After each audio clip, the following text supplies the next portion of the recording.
But whenever you're giving soft loan, and this is a Chinese preferential buyer credit, in which one of the conditions is that 50% of the goods and services will be of the Chinese origin. So it has to be essentially Chinese companies doing that work, right? So that you think that's fair? Well, that is fair or not fair, I can't really comment on that. A yes or a no would do, General. In a way,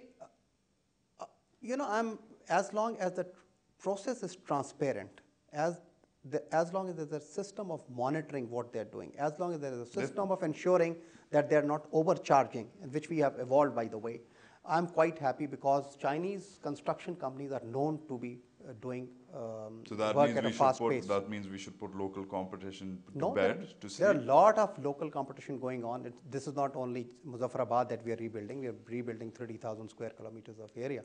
And there's so much. And if you find any contractor who is finding work and he's not getting, please send him to me. Okay, speaking of contractors, ECIL, the same people who have been involved with the construction of roads are also the same people who made the Sher Shah Bridge, the infamous, notorious Sher Shah Bridge, which has collapsed in Karachi. Yeah. How do you feel about that?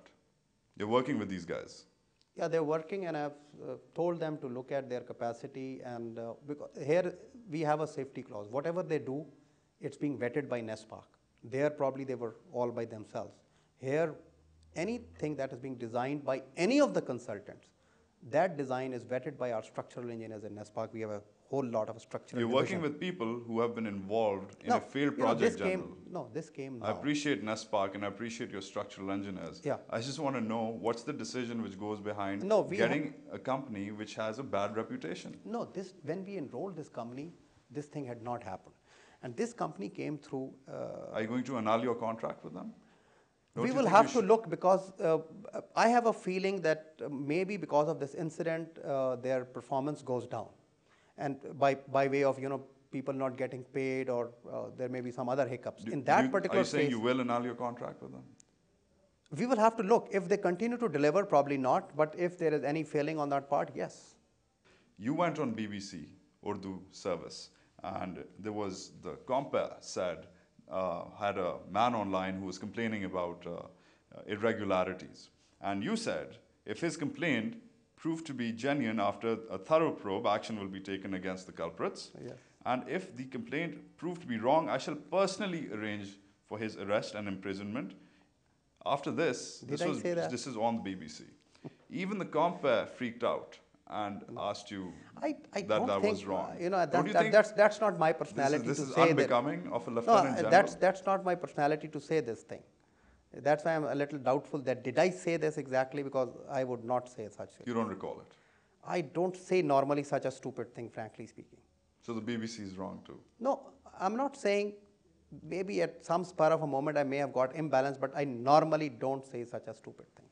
Okay, as far as perks and privileges are concerned, you and the chairman, according to the papers, driving cars worth 1.2 million rupees, Toyota Altuses, according to the What's statements. Wrong with that? Well, what's wrong with that, General, that I'm sure there's thousands of people out there who want to know, is that here you are giving 175,000 rupees to a family.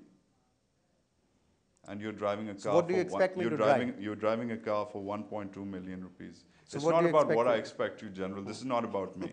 This is about you. What do you want to drive when there's over 300,000 families there who are affected, who are getting 175,000 rupees? That is convoluted thinking, for God's sake. This is not, everyone. I'm driving a car which I'm authorized. If I was driving a limousine, I would have, taken that criticism. I have to do my duties, right? And government authorizes me to drive a certain car, 1.6 or whatever. And if I have taken something more than that, I will say, I'm sorry, and I would not do it. But if you think I can work without having a vehicle, what would you say to then people? Tomorrow you can say, why are you having a P4 computer? Why can't you have a P2 computer? You can work with a P2 computer as well.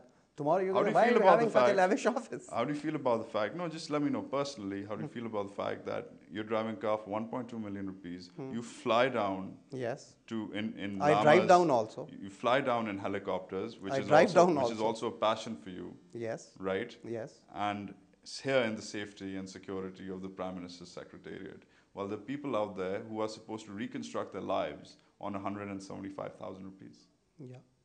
What is the connection between the two? The connection, General, is that maybe you're not getting that you are in a rather privileged position and they're not. No, I'm in a privileged position. I'm not saying I'm not in a privileged position. You're a serving general in the Pakistan Army. Yes. Don't you get cars from the Pakistan Army? No, I'll get it from one. Either I get it from the Pakistan. I'm on a kind of a deputation. I'm drawing my pay from the government of Pakistan.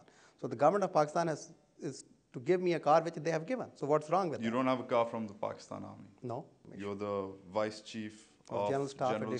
But Don't you get a car as the Vice Chief of General Staff? No, when I've got it from here, why do I need it from there? So you don't have a car? Yeah. And you like flying down just because? Yeah, I want to. Just because of the fun of flying? No. Nobody will give me a chopper for the fun of flying. And it's all right that there's people reconstructing their lives on 175,000 rupees. That's one part, housing. What about education? What about health? What about livelihood? What about cash grant? What about government sector building? What about water and sanitation? It's something like over $4.353 billion program. It's not 1.2 million car for General Nadeem. So no regrets about the car? No, not at all. Or anything else for that matter? No, not at all. Lieutenant General Nadeem Ahmad, a pleasure and a privilege. Thank you, sir. That was Lieutenant General Nadeem Ahmad, the Deputy Chairman of the Earthquake Reconstruction and Rehabilitation Authority, here on a special episode of TalkBack, 2 years after the quake. We hope you enjoyed it. That's it from me, Wajahat Khan, and the rest of the TalkBack team. We hope you email us at talkback@dawnnews.tv. Your views are important to us. Take care.